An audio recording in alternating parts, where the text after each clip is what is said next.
Jim and Tinamarie, delighted to meet you. Whereabouts are you based? We're in Downers Grove, Illinois, in the U.S. Yeah, just west of Chicago, about 20 miles. What's your nearest water there? Well, we have a couple quarries that we go to when we do local training and diving. Typically, we wait until it's really, really warm, and then we do picnics, and we'll have up to 100 people there, maybe 20 to 30 people with disabilities, and then the rest support staff. And we'll do that July, August, and September. One's in South Beloit, Illinois, which is near Wisconsin. The other is in Kankakee, Illinois. We really don't do much in Lake Michigan. You know, once in a rare while, we'll do something there with a very, very high-speed, capable diver because it's very cold. Lake Michigan is, though, a big hotspot for diving. Mm-hmm. The Great Lakes are, in general. They're cold water diving, technical diving, but there's a lot of diving that happens in this area. Mm-hmm. Yeah, absolutely. I've been speaking to a few people that live and dive at the lakes, and it's quite an experience, I think, diving the lakes. Yeah, in fact, we have a volunteer here, Bruce Bidner, who is over the years he's been involved in projects where they pulled up 6 World War II planes where pilots were training for World War II. They made a fake aircraft carrier and they put it in Lake Michigan off of Chicago. And what they did is the pilots had to come to Chicago and make X number of landings and X number of takeoffs, simulating aircraft carrier landings and takeoffs. And he pulled up 6 of those planes. And then they go to Pensacola to get refurbished. And yeah, it's really interesting. Excellent. So much history there. But let's talk a little bit about Diveheart. Mm-hmm. How did it come about and why? Well, I'll begin. I'm a media guy. I was with the Chicago Tribune, WGN Radio, and I helped start up a TV station for the Tribune Company. And during my career, one of my children was born blind and got her involved in downhill skiing. My dad's a disabled Army vet, so I've been around people with disabilities my whole life. And while I'm guiding and teaching blind skiers in the mid-'80s, I realized that, and I've been diving since college. As a journalist, I thought if I ever met Jacques Cousteau, I better know how to scuba dive. So I took scuba diving just as another arrow in my quiver, and then, of course, fell in love with it the second I got in the water. And then, since the 80s, I'm brainstorming, wow, if skiing can do this, and you can only ski at certain times of the year at certain places in the world, but there's a pool in every community, we could do this with scuba diving and take people out of wheelchairs, put them in the water, get them standing up, which is the biggest thrill for me, to watch them look down and go, oh my God, I'm standing again for the first time. And then, so when I left the media business, I decided to start a nonprofit. And in 2001, in fact, this is our 20th year, we incorporated as we call it a 501c3 charity here in the U.S. and had thought it was going to be a little club kind of thing like this blind ski group was. But I tell you, I mean, we've influenced the whole industry. It's really exciting to see people like Patty adopt it. I mean, when Ross Neal from Rainbow Reef went to work for Patty, he kind of said, "You guys got to be doing this adaptive stuff like Diveheart."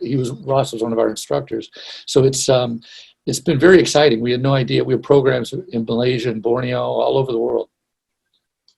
Even the UK. Even in the UK. I mean, yeah, as you're saying, you are global. How many offices around, or how many groups around the world do you have, or does it not work like that? Well, it does and it doesn't. So when I met Diveheart, I came on board in 2011, and then I became executive director in 2014. But that was kind of where the change from being a small group of people that were doing, some incredible things, moved into the realm of let's start doing this and helping people do this all over the world, right? So in 2016, we expanded into Southeast Asia. Before then, Jim had been all over the Caribbean, had been going to Mexico for many years, had a following and started a charity in the UK so that they could do this type of work there. And at first we thought, well, we could help people, because it's daunting to get everything that you need set up, right? But now we're at a phase where I think enough people know about us.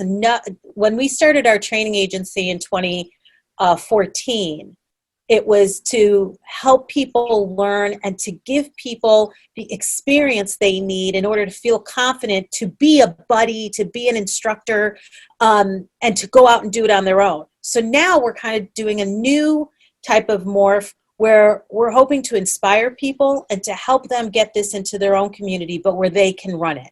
They can feel confident to reach out and get a pool, to establish their own program. We're happy to help them identify what they need to get done, but us being able to kind of oversee all those programs all at once, we discovered is a little bit more than what we can handle. But we want the work to continue, and we want the work to continue everywhere it can, and it really is about community. So it's about being in that community, and you get your volunteers from that community, and you get your adaptive divers from that community, and you get your helper people from that community. So it can be and is being done all over the place. Yeah, we collaborate with, I'm a Rotarian, I've been a Lion and a Shriner, and big into service. And so when I go somewhere, I usually make them, the people who have invited us to come and start a program, I say, well, here's what we need to do. We need to set up meetings with the university medical centers, because this is a therapy, and we want you guys to start doing research on this. We want to meet with the service organizations, because they're going to help you raise funds for your adaptive divers if they need them for training, or you need to rent a pool or something like that. And if you have a veterans program, we want to reach out to the veterans program, like Help for Heroes in the UK. We met with them when I was there, and we were starting our program in Birmingham. Yeah, Help for Heroes, step therapy. Brilliant. I've done some very limited work with them. And the most interesting thing I found working with them was just how, no matter how drastic the disabilities were, as soon as they got in the water, the head under the water, that pain and stress of life just evaporated. I mean, not forever, not when they came out, of course things come back, but most definitely that period of being underwater just made them forget everything else. You're finding the same sort of thing? Yeah, actually, researchers from Johns Hopkins went on a trip with a team we trained, and had 12 veterans with spinal cord injuries and with post-traumatic stress disorder. And the research that they did was pretty extensive, and they found that during the pilot study, 80% of the PTSD symptoms were alleviated. Like you said, it just melts away kind of. And what we've seen for years is chronic pain is relieved during the time they're diving. But also, if we get them in like a place like Cozumel for a week, they could be pain-free for up to a couple of weeks afterwards. They also found there's an extra output of serotonin in the human body at 3 atmospheres. So at 66 feet, you get this extra kick of serotonin, which then helps with the pain management and the anxiety and all that stuff. So, and we're at the very tip of the iceberg when it comes to research. We've done 10 adaptive scuba symposiums on the benefits of scuba therapy. The most recent one, 2019, was in Cozumel, Mexico. And we had top researchers from, hyperbaric researchers from Duke University Medical Center and Northwestern University here in the Chicago area present in Cozumel. Of course, 2020, we had to push everything, forward. So we had 11 trips and 200 pool programs planned. And of course that we pivoted, like everybody is saying, right? But it's always been about adapting for us anyway. So the other thing was we had a doctoral candidate do a 3-year study, and she focused on initial impact of these dive programs for people with traumatic brain injuries and with PTSD. And what she found is the very first experience you have is very, very impactful for people up to the 50th one. And we're talking about in a pool. So you're thinking, how exciting can a pool be? It can be very exciting.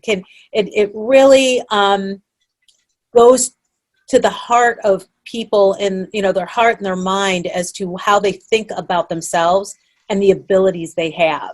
And what I love about our programs is we always talk about what can you do? it's not about what you can't do. It's about what you can do and using those abilities to give you this experience. And I think that's what really helps the person mentally. That's where they find the courage, where they find that, you know, I'm not necessarily as different as I thought I was. You know, be it because you had an accident, or be it because you might have an illness, or something else that maybe you were born with. You know, they have this experience, and it just changes them. Yeah, we tell people it's not about scuba diving, Jeff. We say it's about taking this unrealized human potential that exists in individuals with disabilities and creating a paradigm shift. When they all of a sudden, they're not Johnny in a wheelchair anymore, they're Johnny the scuba diver, right? And now they go, wow, if I can scuba dive, I can do anything. And then sometimes they may never come back to the water with us, but they take on other challenges. But what we try to do is point them towards coral reef restoration and marine biology and oceanography to make them good stewards of the environment. So that's kind of one of our long-term goals, and why we want to build a deep warm water facility so that we can replicate some of the stuff that like Hopkins found with the serotonin and stuff, and in a nice warm controlled environment, so that we can replicate this multiple times, many more times than we could traveling to the Keys or Florida Keys or traveling to Cozumel, where, you know, you have all sorts of logistics and weather and things that could screw up your plans. Wonderful. And I mean, therapeutically, it works for everybody, disabled or not. I know it certainly does for me. I mean, as soon as the mouthpiece goes in and my eyes go underwater, that's it. Top world's gone. So, you know, I can only imagine what it does for somebody with bigger problems. But of course, not just veterans, and you deal with a lot of children as well. Right. We work with people aged 10 and older to infinity. If they can get in the water, we'll bring them in. And what we've done in the past 2 or 3 years, we've had 2 camps where we focus specifically on children between the ages of 10 and 15. And we invite them down to Key Largo, and we give them not just the diving experience, but we also give them experiences like at the Turtle Hospital to see the rehabilitation of some of these animals. And we take them to coral reef restoration, where they learn about why it's important to take care of our world, and so that they can continue to go down and see all the creatures that amaze them so much. So it's kind of a combination of scuba and science. And we hope to continue that. We had to take a break over 2020, but we hope to continue it and to continue to impact young lives so that they can carry that forward the rest of their life. Yeah, and a cool side effect, Jeff, is when you have an individual with a disability, that this paradigm shift occurs. What it does is they influence people around them. So their sphere, their family, their friends, neighbors, coworkers, all of a sudden they see this change in this person, and it really affects the universe in a way, because I had friends that would come up to me when I was at WGN Radio and say, you know, Jim, I was always afraid to take on this challenge in my life, but then when I saw your blind daughter skiing, I thought, if she can ski and she's blind, I could do this, right? And it was this ripple effect that I really kind of dug. And I thought, gosh, if we could get 1 million people with disabilities in the water and turn them into scuba, aquanauts, they will go out and they will influence the world. And that's exactly what happened, like your experience with Help for Heroes, right? You saw that, and it touches your life and affects your life.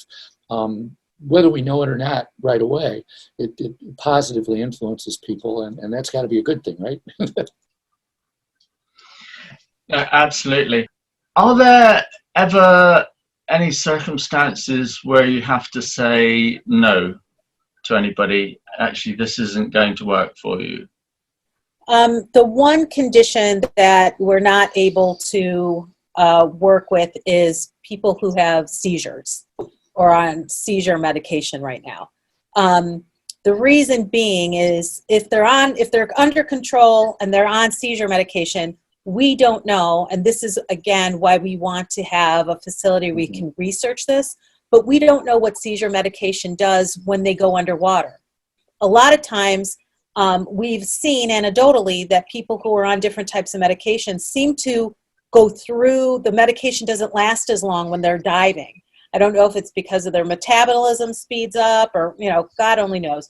But right now we can't prove that. And we do not want to have a situation where someone has a seizure while they're underwater. So when it comes to seizures and seizure medication, we go with the guidelines from Divers Alert Network, and they require 5 years seizure-free and off medication. Yes, I've run into a rare blood disorder once where pressure was a problem. So any kind of pressure-related illness where we could not take them down. I mean, shallow pool stuff might be possible for certain people, but of course doctors have to sign off on all that before we get involved. Yeah. There's the physical disability. Do you ever consider taking on people with a mental disability? We work with people with cognitive disabilities. We work with people who are nonverbal even. And we find different ways. Well, you can't really talk underwater. So if we can find ways to communicate, right?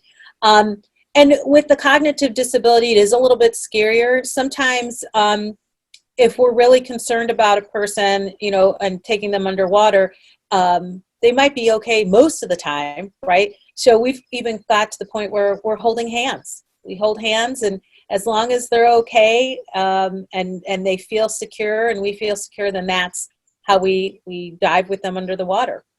Yeah, we with some of the university medical centers we work with, Jeff, we helped Midwestern University here and Downers Grove actually work with occupational therapy students doing their research, and they did it on autism and scuba therapy, and that was the first study ever done on autism and the benefits of scuba as a therapy. And part of it is pressure is a therapy for somebody with autism. So they have weighted pressure vests, and they have weighted blankets, and they have sensory deprivation rooms that they use to work with individuals with autism. And underwater, as you know, right, we kind of get that same benefit, right? We get the benefit of ambient pressure. We get the benefit of sensory deprivation. Now, triggers that normally happen on land are not happening because he's underwater in a different environment, right? So we found people with autism take to it like that. It's so amazing. And the cool factor's off the charts too, right? Because now we take video and pictures, give it to the kid, and now he goes home, he puts it on social media and shares with his family, and it's like, oh my God, you're a scuba diver? That is so cool. Well, that does stuff socially, and social, people with autism have social issues too. If they can now be cool because they're divers, that kind of changes things here. You know what I mean? And they begin to assimilate better in their social relationships also. So it's been very, very, very powerful for individuals with autism. I guess that's going to work through all ages as well, isn't it? Mm-hmm. Right. Yeah, and it's I've had people tell me, veterans, other people who maybe socially, again, they don't have a lot of interaction with other groups or other people, and they said, what I love about this program is I have people expecting me, to show up somewhere. And even just that gives them value. And a reason to get up in the morning, right? I'm going to Cozumel in 6 months. I better get in shape, so I look good in my suit, that kind of stuff, right? Yeah, absolutely. How do you manage for equipment? Does everything get hired in? Do people have their own? I mean, how does it all work? Well, it depends. So we accept donations of gear. So we have a lot of people donating gear to us. When we get the gear, we evaluate it. Actually, since COVID, we've been doing a lot of work with our gear, getting it serviced, and just we're actually in the middle of a project where we're adding an inventory tag to everything. We're really leveling up. Barcode. But the way that we do the gear is we lend that gear out then to our participants who don't own their own. If there's a volunteer who's like, I really have my gear, but I don't want to take it into the pool, because it can be you know, gets beat up. The chlorine isn't good for it necessarily. So we will lend out gear, or we'll even say, if you give us a small donation, you can outfit yourself for your pool gear, and you use this when you're volunteering with us. And then your really super duper nice gear you can use when you're going on your fun, you know, private trips. And COVID has really given us a lot of time to think about how we're going to move forward with new procedures and protocols for safety reasons, right? We can't be switching out. I mean, we would take a kit, right? And we would have one person in it. And if another person was the same size, it was floating in the water. You know, the chlorine was rinsing off the regulators and stuff. And we might dip it in a solution, but we would give it back to another person. Now that's out, right? We're not going to be swapping gear. That individual is going to have their own dedicated gear, and we're going to retire that gear after the session and clean it properly, or we're going to make sure we get that participant in their own gear, so they're responsible for their own stuff, and we'll give them an outline as to how they can properly rinse it and care for it when they get home and stuff like that. Yeah, great. I mean, gear it takes a lot of looking after. I know many don't, especially after a long winter break. You know, they just put it on and go in, which is like. We have 2 volunteers now working on gear as we speak. They're retired, thank goodness, right? Perfect. The thing about gear, of course, is it's not cheap. I mean, diving is not cheap generally. So how do you finance everything? Donations. All donations. 90% of our income is from individuals who donate to us. We do have some very, you know, regular, you know, people or groups that donate to us as a grant, more of a grant. But the majority of the money that we use and raise is from individuals who donate to us. And we're really, really good. I'm really frugal. So we're really good at making $1 spend like $10, if not more. Like, for example, I left a successful income in the media business, and I don't draw a salary.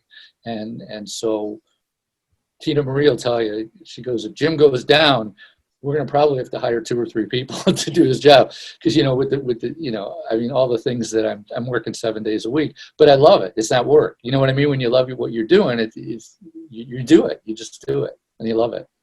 And we've been very successful in the partnerships we've created and fostered over the years. So we're able to, we're able to have a lot of the things and operate in a lot of the ways that a larger organization that requires a lot more money, you know, do.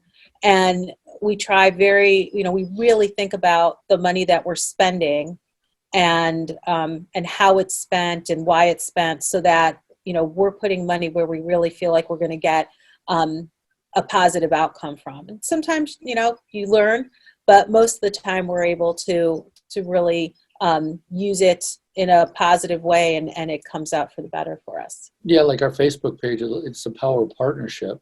And what Tinamarie was saying is true. I mean, you know, a good friend I trained his kids how to dive back in the 90s, you know, he's a lawyer. And when I said, I have this idea for this nonprofit I want to start called Diveheart, but no, this logo can't be available. And he went and they did trademark work, and he goes, Jim, I talked to my partners, we're going to do all your trademark work and your 501c3 incorporation. And this is back in 2000, right? And so we incorporated in 2001, and Schiff Harden has had our back since day one. And we talk to them, not regularly, thank goodness, but when we need them, they're there. And it's the same with the people that maintain our vehicles, for our programs, and maintain our copiers in our office, and just on and on and on. We have vendors that won't take our money when we go diving. And it's just, when you develop those relationships, it really helps you do a lot more than you would be able to do if you were having to raise dollars and pay for everything. You know what I mean? That's lovely. There are a lot of nice people out there, aren't there? Yeah. Yeah, there really are. And for all your volunteers and people that go out with you, with your clients, I guess, how do the ratios work? Is it a 1-to-1, or does one person take grouped, or does it depend on the disabilities? The standard for us is 2-to-1 For every person with a disability, there's 2 buddies that work with them. And then depending on, you know, how many, if someone's meeting us for the first time, we will have an instructor with them plus the second buddy. If it's someone who really doesn't need a lot of assistance, and maybe they've been a scuba diver before an injury or an accident or something like that, in the pool, at least, we might say, okay, you only need 1 person. But where we can, we do 2 people at a minimum, 2 buddies at a minimum. And then sometimes we even add an additional buddy, especially if we're out in the ocean, and that would be a safety diver for in case one of the 2 buddies that are helping the adaptive diver run into trouble. So we're always trying to be as overly safe as possible.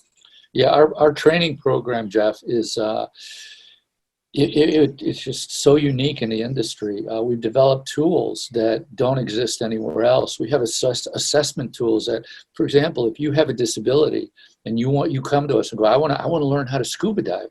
Well, we have you do a registry and we learn all about you, but then also you do this self-evaluation. So whatever training, and you have to like see the materials from a training agency like PADI or NAUI or SDI or SSI. So you have to look at those videos and read the manual and go through all that first. Then you do our assessment called the Nsa Evaluation. And what you do is you go through this and say, you saw how all the skills are done on a video, right? Well, you go, can I do an entry?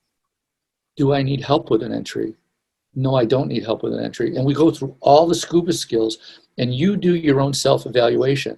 Now you come to me as an instructor, I'm the instructor, and I look at your evaluation and I see that you're a paraplegic and you're in a wheelchair, but you're really high functioning, right?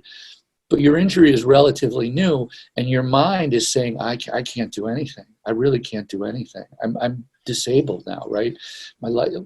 So then what I say, looking at you, is we go through our course then, our training program, and we go through our videos, which were shot by the same people that did Dan and Patty training videos, so they're top notch.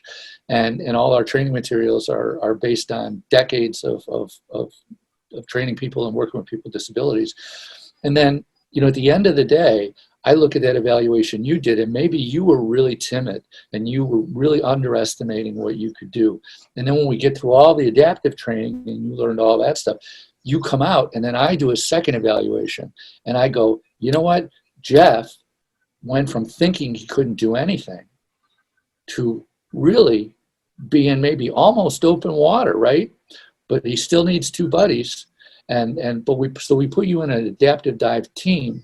And then other tools we have help us, the adaptive diver profile slate, before we go on a dive, we sit down and we go through this assessment. What was your NSA score? What did Jim Elliott give you?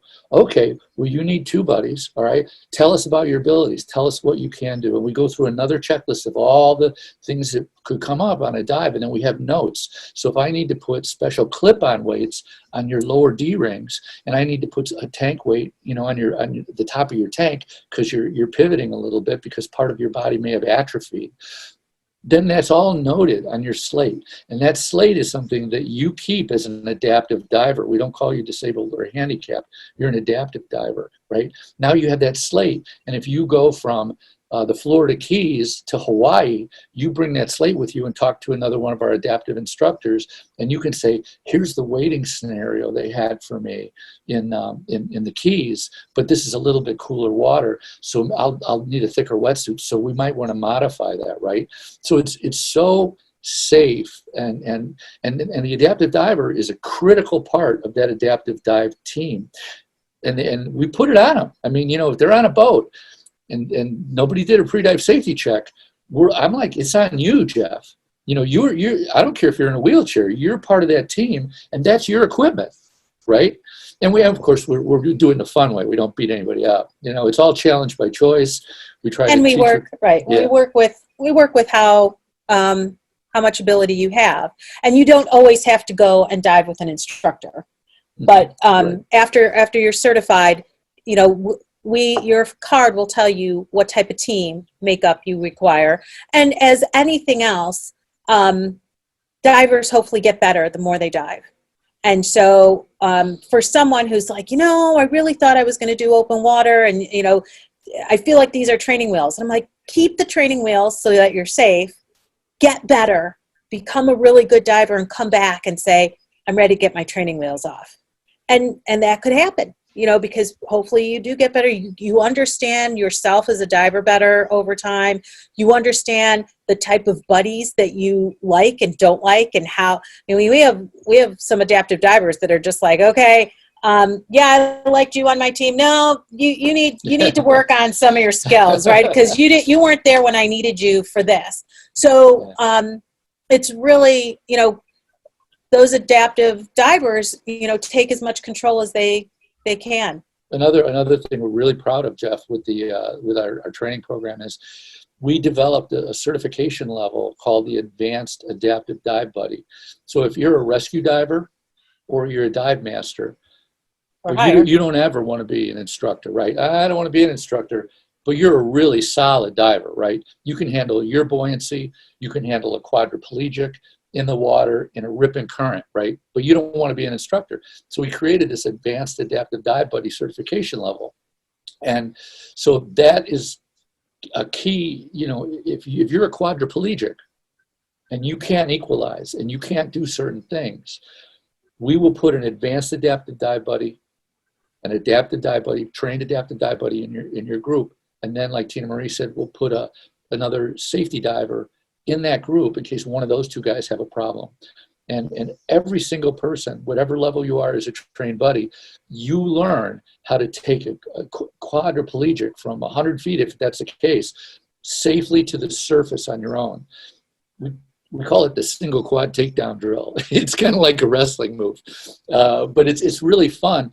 And both our advanced adaptive dive buddies and our instructors have to have thresholds of experience before they get that certification card. So you don't get to just come in and do empathy training and go, oh, I'm pretending I'm blind, I'm pretending I'm a para, I'm pretending I'm a quad. Here's your card, go get them, Tiger. You can't get our card unless you have 30 thresholds of experience. And so when we go to Cozumel, we do total immersion training. So we do 2 morning boat dives with adaptive divers, no more than 6 per boat, no more than 4 wheelchairs per boat, 2 to 3 buddies per adaptive diver. And you do 2 dives in the morning, we have lunch. And then in the afternoon, I get to beat up instructors teaching them all the empathy stuff, right? Well, let's see how you do with no fins, with your legs tied together, and do this skill, remove your BC in mid-water while you're hovering.